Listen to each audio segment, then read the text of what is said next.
Hello friends, welcome back. मी भारती तुमचं आजच्या व्हिडिओमध्ये स्वागत करते. आजच्या रेसिपीसाठी मी 6 मीडियम साईजचे टमॅटो घेतले आहेत. टमॅटोंना मी टोचे मारून घेतले होते, त्यांचे देठ काढून त्यांना कुकरमध्ये वाफवून घेतलेलं आहे आणि त्यांचे वरचे मग नंतर साल काढून घेतले आहेत. आता ह्या टमॅटोंना आपल्याला मिक्सर जारमध्ये ट्रान्सफर करून घ्यायचं आहे.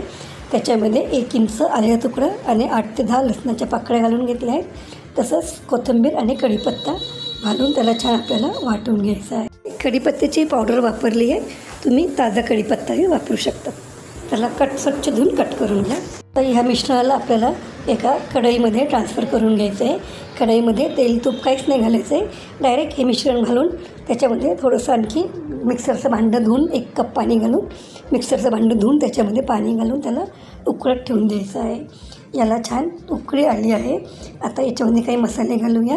त्याच्यामध्ये मी लवंग आहे, मिरी आहे, हिरवी वेलची आहे, लाल तिखट आणि मीठ हे सगळं घातलं आहे.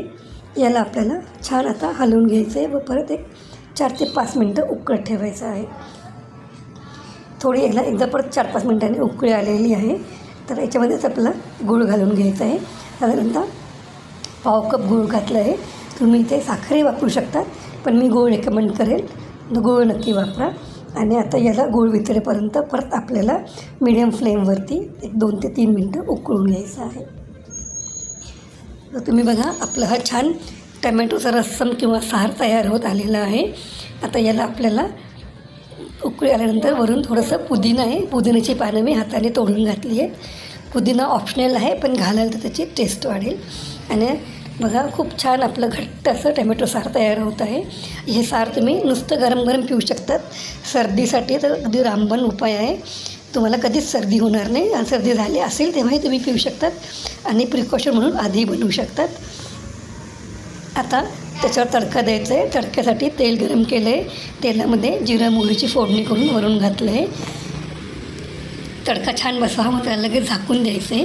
1-2 मिनटं झाकून ठेवून दिलं आहे. झाकून काढून त्याला छान मिक्स करून घ्या. आपलं हे गरमागरम टोमॅटो सार तयार आहे. हे सार तुम्ही असेही पिऊ शकतात किंवा गरम माऊ भातावरही खायला छान लागतं. व्हिडिओ आवडला असेल चॅनलला सबस्क्राईब करा. पुढे व्हिडिओ बघितल्याबद्दल धन्यवाद.